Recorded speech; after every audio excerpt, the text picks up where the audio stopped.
အားလုံးပဲမင်္ဂလာပါရှင်ပညာရေးဝန်ကြီးဌာနအစစ်မြင့်ပညာဦးစီးဌာန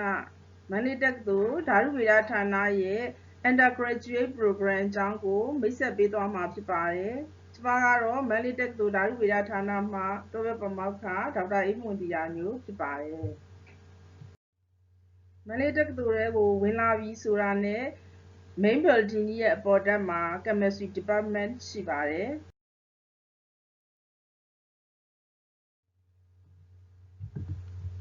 မန္တလေးတက္ကသိုလ်ကို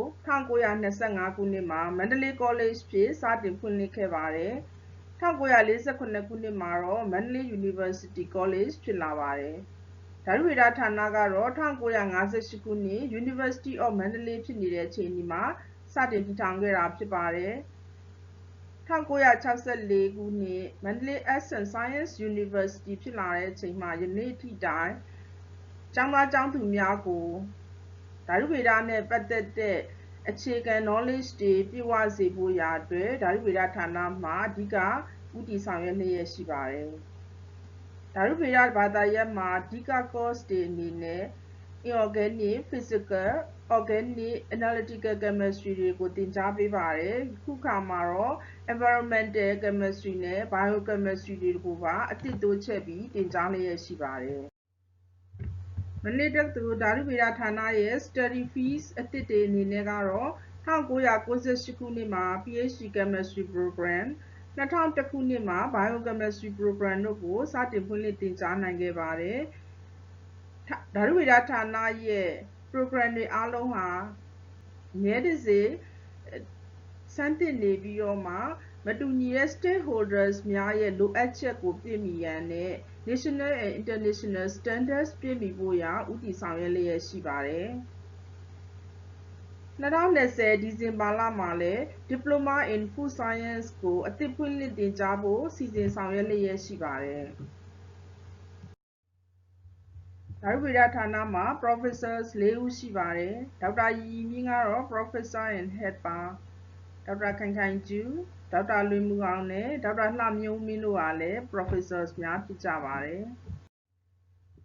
မန္တလေးတက္ကသိုလ်ဓာတုဗေဒဌာနရဲ့ vision ကတော့ to create and maintain programs of excellence in the areas of education, research, ethical aspects, skills and public outreach ဖြစ်ပါတယ်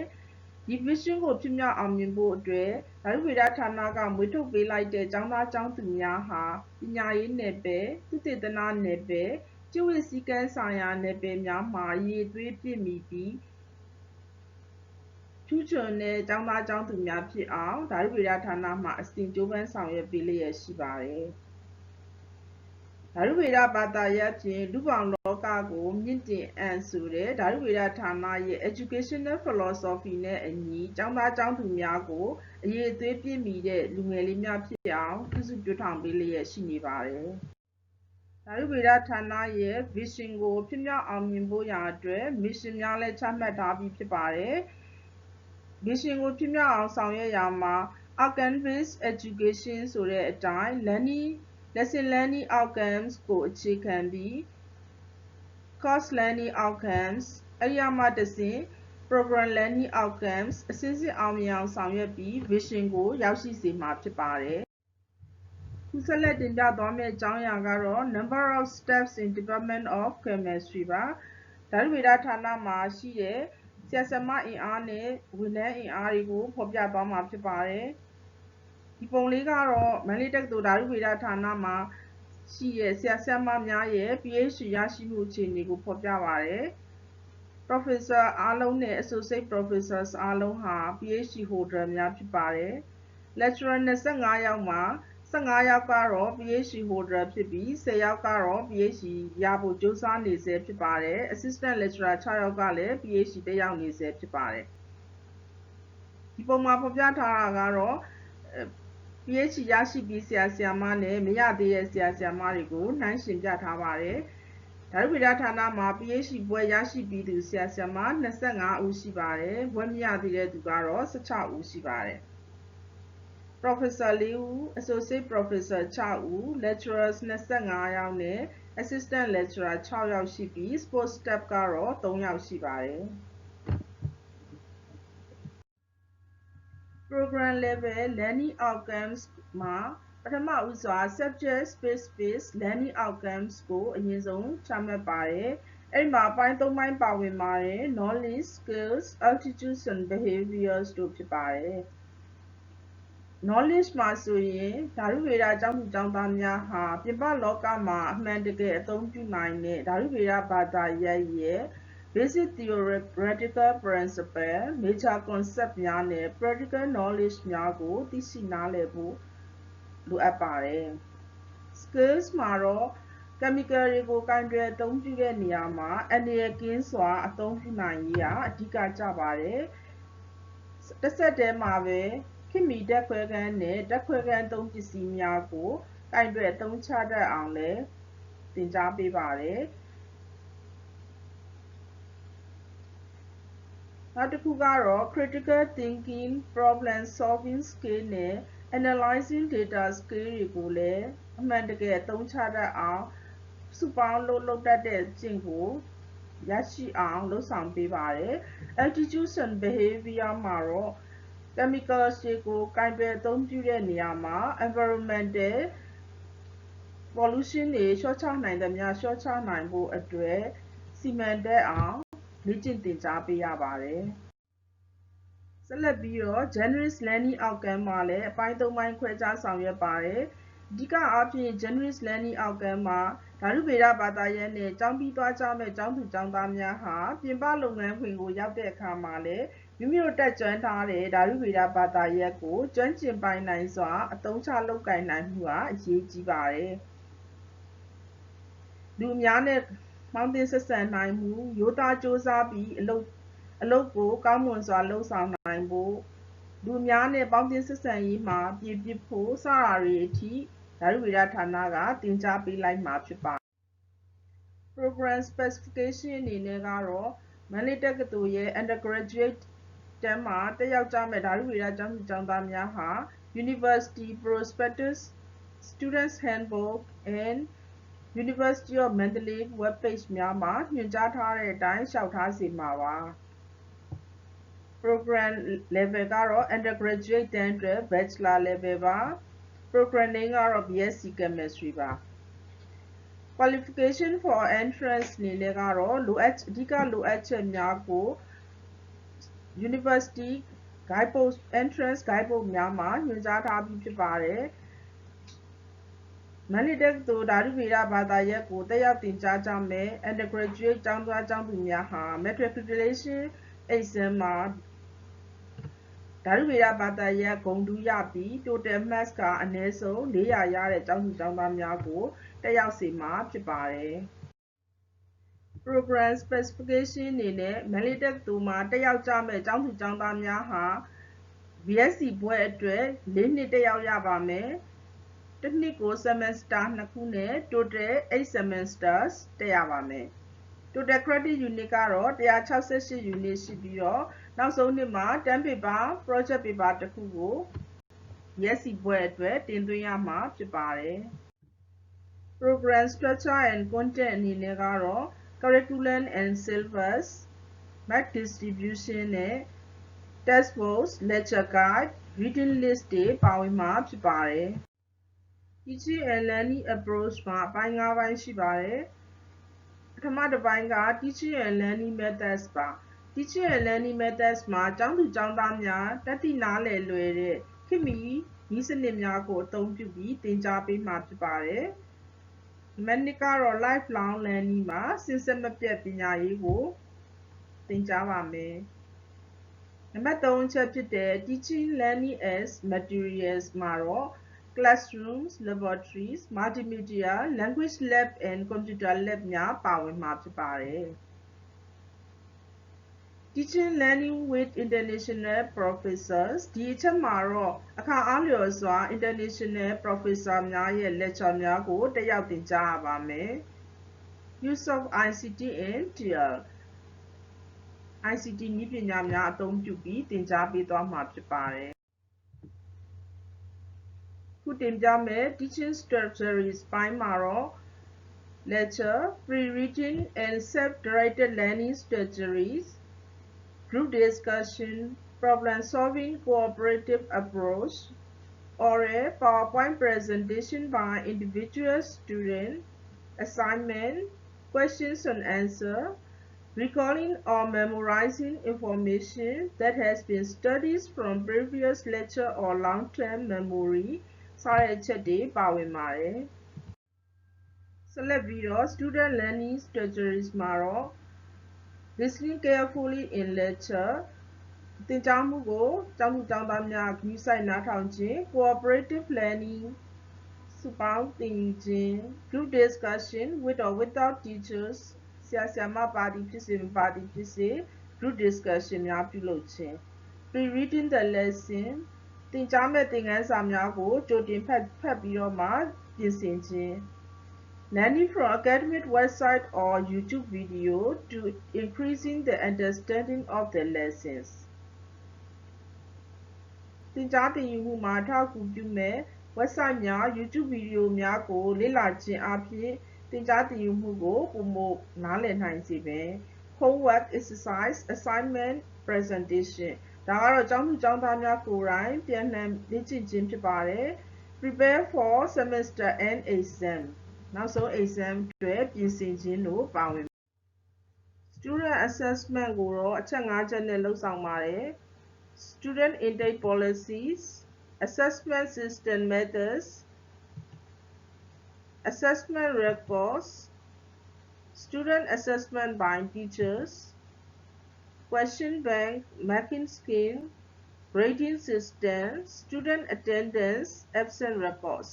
ဒါတွေနဲ့ဆုံးဖြတ်ပါတယ်မန္တလေးတက္ကသိုလ်ဓာတုဗေဒဌာနရဲ့ International STEPS Exchange Program အကြောင်းကိုတင်ပြပါမယ်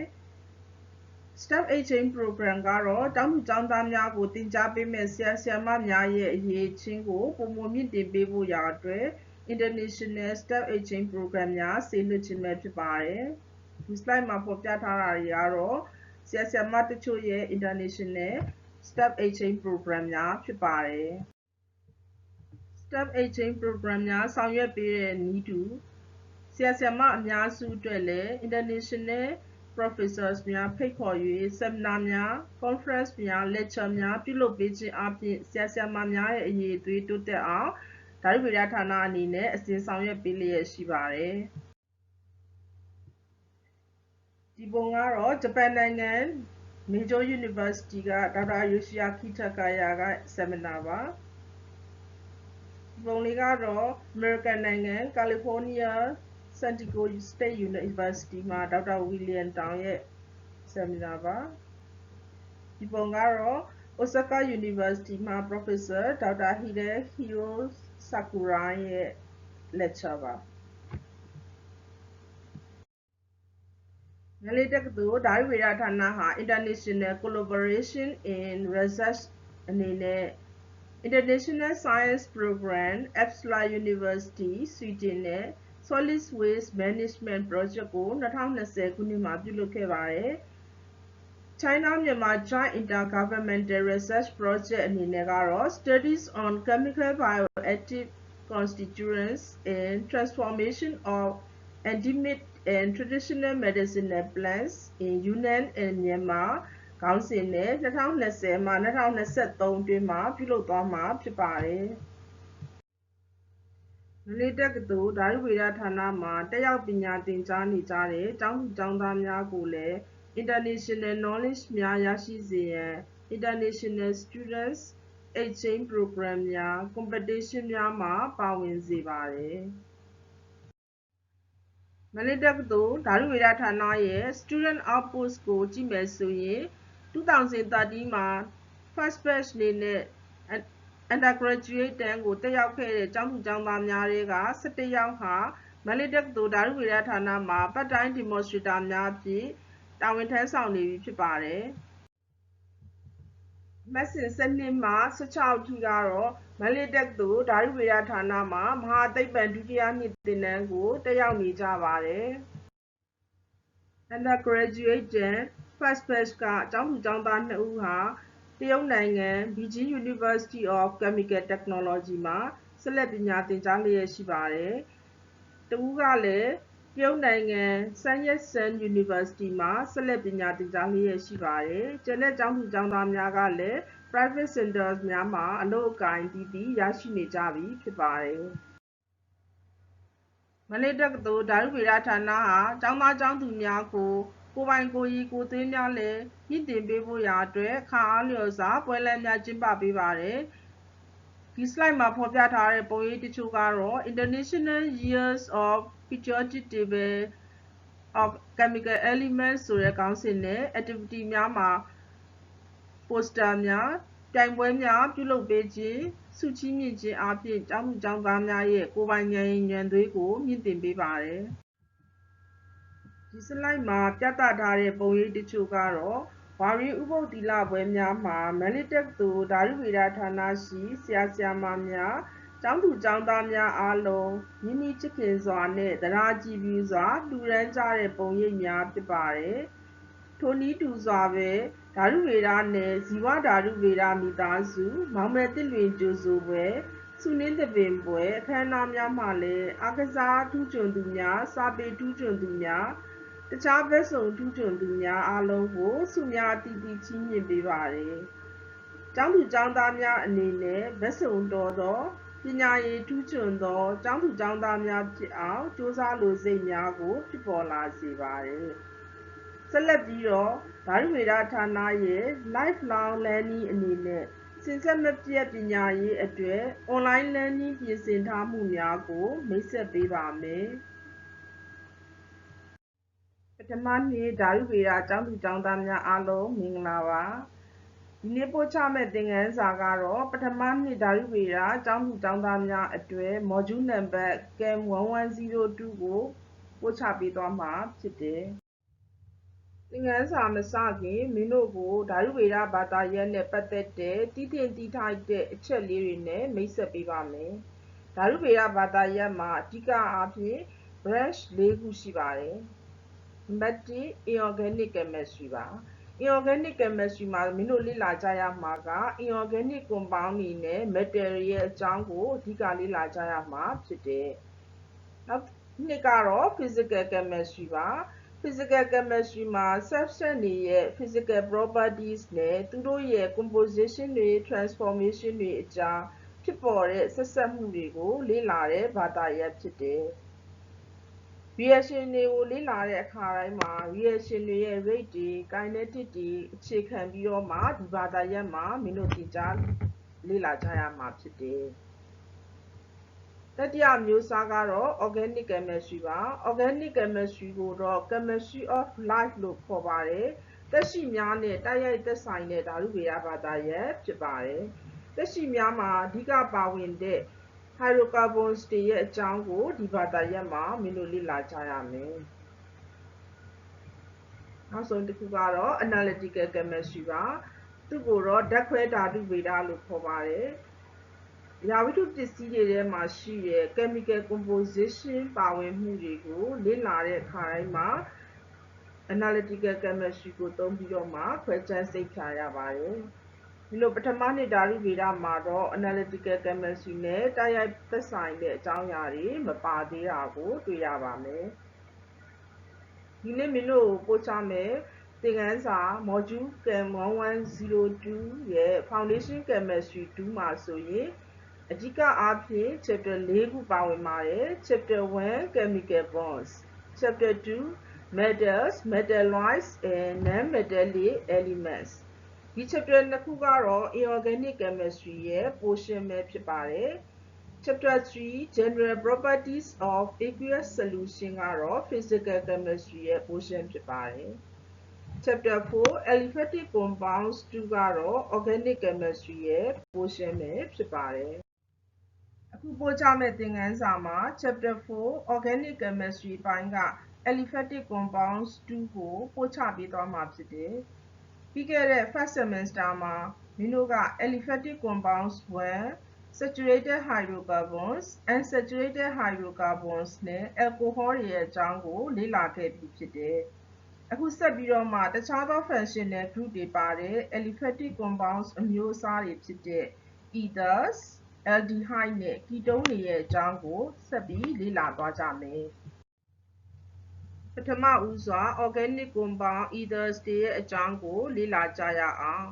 ethers တွေရဲ့ general molecular formula ဟာ CnH2n+2O ဖြစ်တယ်သူ့ရဲ့တည်ဆောက်ပုံကိုကြည့်မယ်ဆိုရင် functional group oxygen atom ပေါ်မှာ alkyne အုပ်စုနှစ်ခုဆက်နေတာကိုတွေ့ရမယ်အဲ့ဒီ alkyne အုပ်စုတွေရဲ့နေရာမှာ phenyl or aromatic group တွေလည်းဆက်နိုင်တယ်ethers တွေကို alcohol တွေရဲ့ isomer များလို့ပြောနိုင်ပါတယ်။ဘာကြောင့်လဲဆိုရင်ဒီဥပမာလေးကိုကြည့်ပါ molecular formula C2H6O ရှိတဲ့ organic compound တစ်ခုဟာ CH3CH2OH ဆိုတဲ့ ethanol လည်းဖြစ်နိုင်တယ်လို့ CH3OCH3 ဆိုတဲ့ ether လည်းဖြစ်နိုင်တာကိုတွေ့ရတယ်။ဒီ compound ထဲမှာဆိုရင် molecular formula တူပြီးတော့တည်ဆောက်ပုံကွဲပြားနေတဲ့အတွက်သူတို့ကို isomer များလို့ခေါ်ပါတယ်။ဒါကြောင့် ether နဲ့ alcohol တွေဟာ isomer များဖြစ်ကြတယ်။ ether ရဲ့ general structural formula ကတော့ ROR- ဖြစ်ပြီးသူ့ရဲ့ structure ကို alcohol နဲ့နှိုင်းယှဉ်ကြည့်မယ်ဆိုရင်မတူညီတဲ့နေရာဟာ alcohol ရဲ့ oxygen atom ပေါ်မှာရှိတဲ့ active hydrogen လေးနေရာကို alkyne အုပ်စုအစားထိုးထားတာပဲဖြစ်တယ်။ဒါကြောင့် ethers တွေကို alkyne derivatives of alcohols လို့ပြောနိုင်ပါတယ်။နောက်တစ်နည်းအားဖြင့်သူ့ကို dialkyne derivatives of water လို့လည်းခေါ်နိုင်ပါတယ်။ဘာကြောင့်လဲဆိုရင် water molecule ရဲ့ hydrogen atom နှစ်ခုနေရာမှာ alkyne အုပ်စုနှစ်ခုအစားထိုးထားတဲ့compound တွေဖြစ်လို့ပါအခုဆက်လက်ပြီးတော့ ether တွေကိုအမျိုးအစားခွဲခြားခြင်းနဲ့အမည်ပေးခြင်းအကြောင်းကိုကြည့်ကြရအောင် ether တွေကိုသူ့မှာဆက်ထားတဲ့ alkyne အုပ်စုတွေပေါ်မှာမူတည်ပြီးတော့မှအမျိုးအစားနှစ်ခုခွဲခြားနိုင်တယ်ပထမအမျိုးအစားကတော့ oxygen atom ပေါ်မှာတူညီတဲ့ alkyne အုပ်စုတွေဆက်နေမယ်ဆိုရင်အဲ့ဒီ ether ကို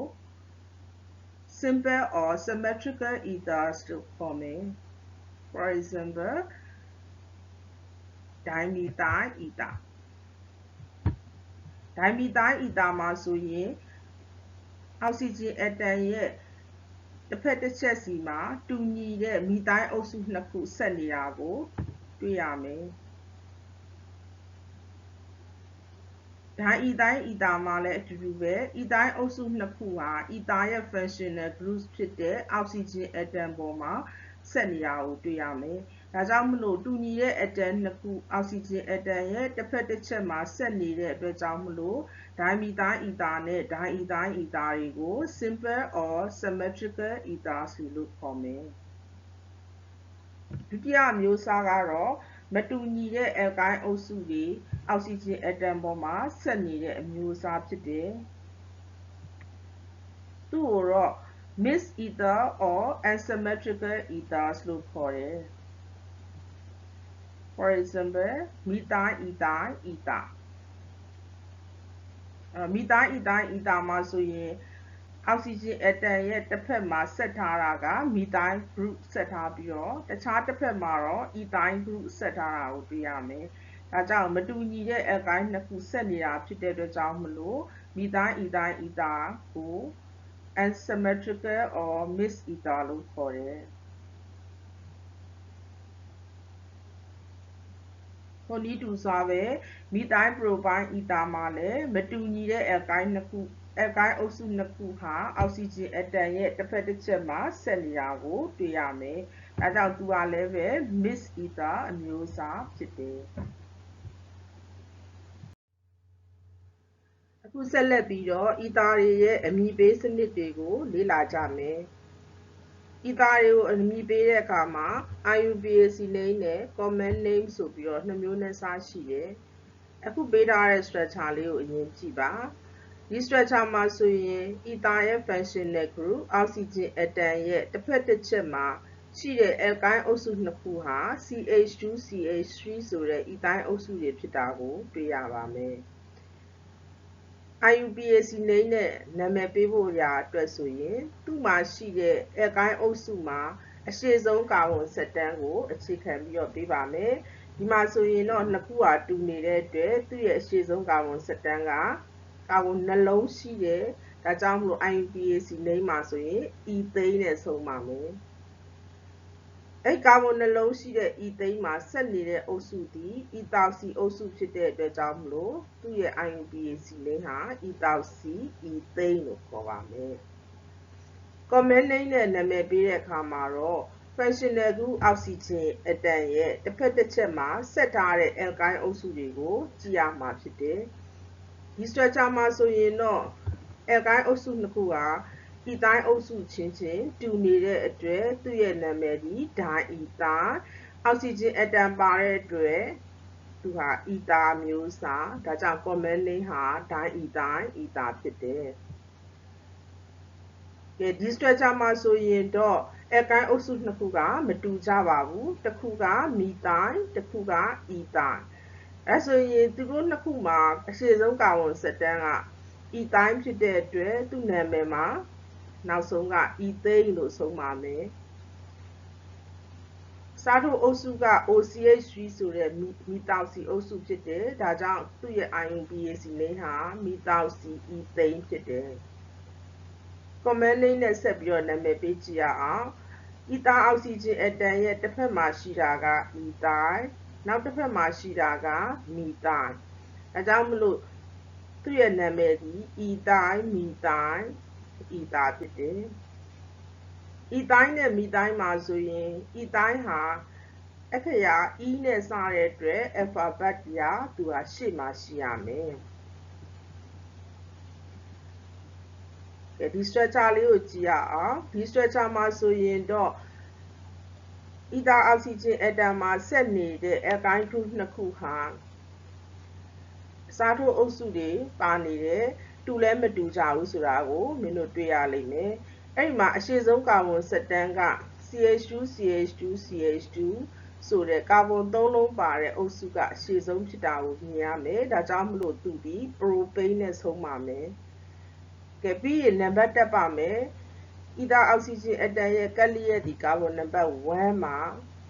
2 3 propane မှာဆိုရင်ကာဗွန်နံပါတ်3မှာရှိနေတဲ့အုပ်စုကကလိုရင်းမှာကာဗွန်နံပါတ်1မှာရှိနေတာက ethoxy ပါဒါကြောင့်သူ့ရဲ့နာမည်ဒီ1 ethoxy 3 chloro propane ပါသူ့ကို common name နဲ့ဆက်ပြီးတော့မှနာမည်ပေးကြည့်မယ်စားထိုးအုပ်စုရှိနေတဲ့ alkyne အုပ်စုအချမ်း3 chloro propane အခြားတစ်ဖက်မှာဆက်ထားတဲ့အချမ်းက ether functional group က oxygen ဒါကြောင့်မလို့3 chloro propane ether ether လို့နာမည်ပေးမယ်တစ်ဆက်တည်းမှာပဲ cyclic ether တွေကိုနာမည်ပေးတဲ့ပုံစံကိုဆက်ပြီးတော့လေ့လာကြမယ် cyclic ether လို့ပြောတဲ့အခါမှာ oxygen atom ဟာ cyclic ring ထဲမှာရောက်နေမယ်ဆိုရင်သူ့ကို cyclic ether အမျိုးအစားတွေလို့ခေါ်တယ်အဲ့ဒီထဲမှာမှ 3 member rings ether မျိုးအစားတွေကိုအရင်ဆုံးလေ့လာကြည့်မယ် ether cyclic 3 member ring ထဲမှာ oxygen atom နဲ့ဆက်နေရဆိုရင်သူ့ကို 3 member ring cyclic ether မျိုးအစားလို့ခေါ်ပြီးတော့မှသူ့နာမည်ကို epoxide or oxy ring လို့ခေါ်မယ် epoxide တွေ oxy ring တွေဟာ ethylene ရဲ့ structure ပေါ်မှာအခြေခံပြီးတော့မှဖြစ်တယ် ethylene ရဲ့ double bond မှာ oxygen အစားထိုးဝင်ရောက်ခြင်းအပြင် epoxide တွေကိုရရှိနိုင်တယ်ဒါကြောင့်မလို့ epoxide တွေရဲ့ simplest structure ဒီ ethylene oxide လို့ခေါ်ပါတယ်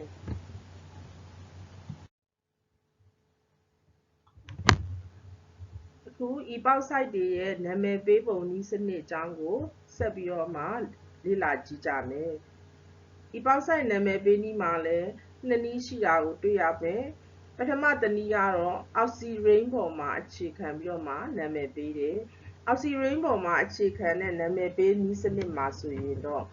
တို့ရဲ့ကာဗွန်နံပါတ်တွေတက်တဲ့အခါမှာအောက်ဆီဂျင်ပေါ်ကိုကာဗွန်နံပါတ်1အနေနဲ့တက်မယ်။ကဲတက်ကြည့်ရအောင်1 2 3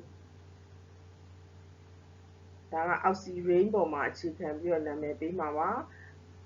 ကာဗွန်နံပါတ်ဒီအောက်ဆီဂျင်အက်တမ်ပေါ်ကစပြီးတော့မှတက်တယ်ဆိုတာကိုသတိပြုရပါမယ်နောက်တစ်နည်းကတော့အယ်ကိန်းပေါ်မှာအခြေခံပြီးတော့မှအယ်ကိန်းမှာအီပေါက်စီအုပ်စုဆက်နေတယ်ဆိုတဲ့ဟာကိုရည်ညွှန်းတဲ့နည်းအားဖြင့်ပေးမှာဖြစ်တယ်ဒီမှာဆိုရင်တော့ကာဗွန်နံပါတ်တက်တဲ့ခါမှာအောက်ဆီဂျင်အက်တမ်ပေါ်ကနေစမတက်ပါဘူး1 2ဤသိန်းဖြစ်ပါတယ်ဒါကြောင့်မလို့သူဟာဤပေါက်စီအုပ်စုဆက်နေတဲ့ဤသိန်းကာဗွန်နံပါတ်အရာဤပေါက်စီအုပ်စုရှိတဲ့ position ကိုရည်ညွှန်းပါမယ်ကာဗွန်နံပါတ်1နဲ့2မှာဤပေါက်ဆိုင်အုပ်စုဆက်နေတယ်ဆိုရင်သူကို1 2ဤပေါက်စီလို့ခေါ်မှာပါအဲ့တော့ဒီနည်းစနစ်နှစ်ခုမှာကွာခြားတာဒီဘာလဲဆိုရင်အောက်ဆီရိန်းကိုအခြေခံပြီးတော့ပေးတဲ့နာမည်မှာဆိုရင်တော့ကာဗွန်နံပါတ်ဒီအီသာအောက်ဆီဂျင်အက်တမ်ပေါ်ကနေစပြီးမှတက်ပါတယ်အစဉ်တိုင်းသူ့နဲ့ဆက်နေတဲ့ကာဗွန်ဒီကာဗွန်နံပါတ်2 3အဲ့တော့ကာဗွန်နံပါတ်2နဲ့3မှာလက်ရဘက်ကိုအရင်သွားမလားကာဗွန်နံပါတ်2ကလက်ဝဲဘက်ကိုသွားမလားဆိုတာဒီသူ့မှာရှိတဲ့စားထိုးအုပ်စုပေါ်မှာမူတည်ပြီးတော့မှဆုံးဖြတ်ပါမယ်ဆက်ပြီးတော့မှနောက် slide တွေမှာလေ့လာကြည့်ပါမယ်ဒီဇယားမှာပြထားတဲ့ epoch site တွေကိုနည်းနှမျိုးနဲ့နာမည်ပေးကြရမယ်ပုံလေးကိုကြည့်လိုက်ပါပထမဦးဆုံးအောက်ဆီရိန်းပေါ်မှာအခြေခံတဲ့နည်းနဲ့နာမည်ပေးမယ်နာမည်ပေးတဲ့အခါမှာပထမစပြီးတော့မှလှုပ်ဆောင်ရမှာဒီနံပါတ်တက်ပါမယ်အောက်ဆီဂျင်အက်တမ်က1 2 3ဒါအောက်ဆီရိန်းမှာအောက်ဆီရိန်းရဲ့ position 2မှာမီသိုင်းအုပ်စုရှိတဲ့အတွက်သူ့ရဲ့နာမည်ဒီ2မီသိုင်းအောက်ဆီရိန်းပါတခြားတစ်နည်းဖြစ်တဲ့ epoch site ပေါ်မှာအခြေခံတဲ့နည်းနဲ့နာမည်ပေးမယ်ဒီမှာလည်းပထမဦးဆုံးနံပါတ်တက်ပါမယ်သူဒီကာဗွန်ဆက်တန်းပေါ်မှာအခြေခံပြီးပေးမှာဖြစ်တဲ့အတွက်နံပါတ်တက်ပါမယ်1 2 3ကာဗွန်3လုံးပါတဲ့အမျိုးအစားဖြစ်တယ်ဒါကြောင့်မလို့သူ့ကို propane လို့နာမည်ပေးပါတယ်epoxy အုပ်စုဒီကာဗွန်နံပါတ်1နဲ့2နဲ့မှာရှိနေတဲ့အတွက်ကြောင့်မလို့သူ့ကို1 2 epoxy propane လို့ခေါ်ပါတယ်နောက်ထပ် structure လေးကိုနာမည်ပေးကြည့်ပါမယ်အောက်ဆီရိန်းကိုအခြေခံတဲ့နည်းနဲ့ပေးပါမယ်ကာဗွန်နံပါတ်တက်ပါပြီ1 2 3အောက်ဆီရိန်းမှာအောက်ဆီရိန်းရဲ့ကာဗွန်နံပါတ်2မှာရှိတဲ့စားထိုးအုပ်စုကအီသိုင်းအုပ်စုပါဒါကြောင့်သူ့နာမည်ဒီ2အီသိုင်းအောက်ဆီရိန်းအယ်ကိန်းပေါ်မှာအခြေခံပြီးတော့ပေးပါမယ်နံပါတ်တက်ပါပြီ1 2 3 4ကာဗွန်၄လုံးရှိတဲ့အတွက်သူ့ရဲ့နာမည်အဆုံးဒီဘူတိန်းနဲ့ဆုံးပါမယ်epoch site အုပ်စုရှိတဲ့ကာဗွန်နံပါတ်ဒီကာဗွန်နံပါတ်1နဲ့2မှာ epoxy အုပ်စုရှိတဲ့အတွက်1 2 epoxy butane လို့နာမည်ပေးပါတယ်ဒီခုပြထားတဲ့ structure လေးကိုနာမည်ပေးရအောင်အောက်ဆီရိန်းပေါ်မှာအခြေခံတဲ့နည်းနဲ့ပေးပါမယ်1 2 3အောက်ဆီရိန်းမှာအောက်ဆီရိန်းရဲ့ကာဗွန်နံပါတ်2နဲ့3မှာမီသိုင်းအုပ်စုတွေရှိနေတဲ့အတွက်သူဒီ2 3 dimethyl အောက်ဆီရိန်းဖြစ်ပါတယ်သူ့ကိုအယ်ကိန်းပေါ်မှာအခြေခံတဲ့နည်းနဲ့ပေးမယ်ဆိုရင်ကာဗွန်နံပါတ်တက်ပါတယ်ကာဗွန်၄လုံးရှိတဲ့အတွက်သူဒီဘူတိန်းနဲ့ဆုံးမှာပါepoxy အုပ်စုရှိနေတဲ့ကာဗွန်နံပါတ်ကိုကြည့်လိုက်ပါကာဗွန်နံပါတ်2နဲ့3မှာ epoxy အုပ်စုရှိတာကိုမြင်ရပါမယ်ဒါကြောင့်မလို့2 3 epoxy butane လို့နာမည်ပေးဒီဇာတ်ထဲမှာပြထားတဲ့ epoxy site လေးကိုဆက်ပြီးတော့မှနာမည်ပေးကြရအောင်ဒီမှာဆိုရင်ပထမဦးဆုံးအောက်ဆီရိန်းပေါ်မှာအခြေခံတဲ့နည်းနဲ့ပေးမယ်စပြီးတော့နံပါတ်တက်ပါမယ်1 2 3အောက်ဆီရိန်းမှာအောက်ဆီရိန်းရဲ့ကာဗွန်နံပါတ်2မှာမီသိုင်းအုပ်စုစားထိုးရှိတဲ့အတွက်ကြောင့်မလို့ dimethyl မှာ2 2 dimethyl အောက်ဆီရိန်းလို့ခေါ်ပါတယ် alkane ပေါ်မှာအခြေခံတဲ့နည်းနဲ့နာမည်ပေးပါမယ်အရှေ့ဆုံးကာဗွန်ဆက်တန်းကိုနံပါတ်တက်ပါမယ်1 2 3ရှေ့ဆုံးကာဗွန်ဆက်တန်းရဲ့ကာဗွန်3လုံးရှိတဲ့အတွက်ကြောင့် propane ပါသူ့မှာစားထိုးအုပ်စုကကာဗွန်နံပါတ်2မှာမီသိုင်းအုပ်စုရှိတယ်1နဲ့2ပေါ်မှာ e power c group ရှိတယ်ဒါကြောင့်သူ့နာမည်ဒီ1 2 e power c 2 methyl propane ပါဒီပါဆိုက်တွေရဲ့နာမည်ပေးနည်းကိုခြုံငုံပြီးတော့မှတ်သားမယ်ဆိုရင်အချက်3ချက်ရှိပါတယ်မှတ်သားစရာပထမတစ်ချက်ကတော့အောက်ဆီရိန်းတွေကိုအခြေခံပြီးနာမည်ပေးတဲ့အခါမှာအောက်ဆီရိန်းရဲ့အီသာအောက်ဆီဂျင်အက်တမ်ပေါ်ကနေစပြီးမှနံပါတ်တက်ပါတယ်ဒုတိယအချက်ကတော့ကာဗွန်နံပါတ်2ကိုတက်တဲ့အခါမှာဘယ်ဘက်ကိုတက်မှာလားညာဘက်ကိုတက်မှာလားအဲ့ဒီမှာဆိုရင်စားထိုးအုပ်စုရှိတဲ့ကာဗွန်ဒီကာဗွန်နံပါတ်2လို့တက်ပါမယ်စားထိုးအုပ်စုမပါဘူးဆိုရင်တော့ဘယ်ဘက်ကိုပဲကာဗွန်နံပါတ်2တက်အတူတူပါပဲစားထိုးအုပ်စုရှိနေမယ်ဆိုရင်တော့စားထိုးအုပ်စုရှိတဲ့ကာဗွန်ဒီကာဗွန်နံပါတ်2ပါတတိယအချက်ကတော့ alkane ကိုအခြေခံပြီးတော့နာမည်ပေးတဲ့အခါမှာအရှေ့ဆုံးကာဗွန်ဆက်တန်းရဲ့မူလ alkane နာမည်ဒီသူ့ရဲ့အမည်နောက်ဆုံးမှာရှိပါမယ်ဥပမာအားဖြင့်အရှေ့ဆုံးကာဗွန်ဆက်တန်းဟာကာဗွန်4လုံးရှိရင် butane နဲ့ဆုံးမယ်5လုံးရှိရင် pentane နဲ့ဆုံးမယ်အဲ့ဒီမှာမှစားထိုးအုပ်စုရှိတဲ့ position epoxy အုပ်စုရှိတဲ့ position တွေကိုအရှေ့မှာနံပါတ်နဲ့ဖော်ပြပါမယ်ဒီ3ချက်ကိုမှတ်သားထားမယ်ဆိုရင် epoxy တွေနာမည်ပေးရတာဒီအခက်အခဲရှိမှာမဟုတ်ပါဘူးခုဆက်လက်ပြီးတော့တခြားသော cyclic ethers တွေကိုနာမည်ပေးတဲ့ပုံစံကိုဆက်ပြီးတော့မှလေ့လာကြရအောင်ဒီပုံလေးမှာဆိုရင် 3 member rings ether မျိုးစားဖြစ်တယ်သူ့နာမည်က oxyrane ပါသူ့ကို ethylene oxide လို့လည်းခေါ်နိုင်တယ်ဘာကြောင့်လဲဆိုရင် ethylene ရဲ့ကာဗွန်နှလုံးပေါ်မှာတပည့်ဘုံနေရာမှာစားထိုးပြီးတော့မှအောက်ဆီဂျင်ကဝင်နေတာဖြစ်တဲ့အတွက်သူ့ကို ethylene oxide လို့ခေါ်ခြင်းဖြစ်တယ်ဒီပုံကတော့ 4 member rings ether အမျိုးအစားပါသူ့ကို oxytane လို့ခေါ်တယ်ဒါကတော့ 5 member rings ether အမျိုးအစားသူ့နာမည်က oxolate သူ့ရဲ့ special name အနေနဲ့ကတော့သူ့ကို tetrahydrofuran လို့လည်းခေါ်နိုင်ပါတယ်ဒါကတော့ 6 member rings ether ပါသူ့ရဲ့နာမည်က oxane လို့ခေါ်ပြီးတော့ special name အနေနဲ့ကတော့ tetrahydropyran လို့ခေါ်တယ်ether တွေကိုနာမည်ပေးတဲ့အခါမှာပထမဦးဆုံးနံပါတ်တက်တဲ့အောက်ဆီဂျင်က1ပါစားထိုးအုပ်စုရှိတဲ့ဓာတ်က2ပါကျန်တဲ့နေရာက3ပါဒီ 3 member rings ether လေးမှာဆိုရင်3 member rings ဖြစ်တဲ့အတွက် oxyrane ပါကာဗွန်နံပါတ်2ပေါ်မှာမီသိုင်းအုပ်စုနှစ်ခုအစားထိုးနေတဲ့အတွက်ကြောင့်မလို့ 2,2-dimethyl oxyrane လို့ခေါ်ပါတယ်ဒီပုံလေးမှာဆိုရင်တော့ကာဗွန်6လုံးရှိတဲ့ cyclohexane ring ကိုပထမဦးဆုံးတွေ့ရမှာပါ cyclohexane ring ပေါ်မှာ epoxy အုပ်စုဆက်နေတာဖြစ်တယ်ဒါကြောင့်သူ့ကို epoxy cyclohexane လို့ခေါ်တယ်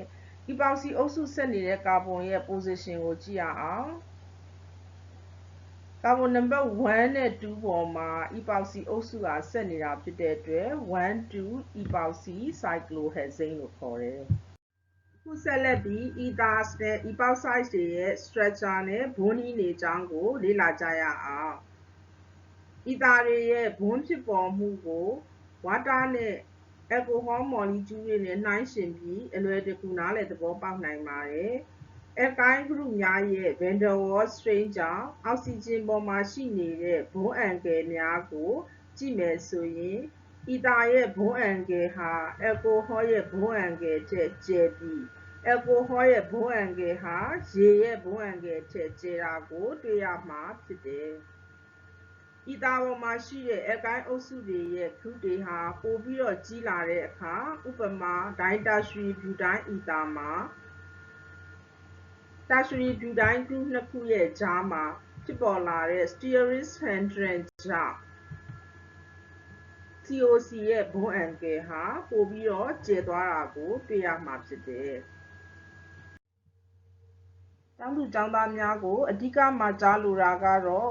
organic chemistry ဘာသာရပ်ဟာ life science လို့ခေါ်ပါတယ်။သက်ရှိများနဲ့တိုက်ရိုက်ဆက်နွယ်နေတဲ့ဓာတုဗေဒဘာသာရပ်ဖြစ်လို့စိတ်ဝင်စားစရာလည်းအမတန်မှကောင်းပါတယ်။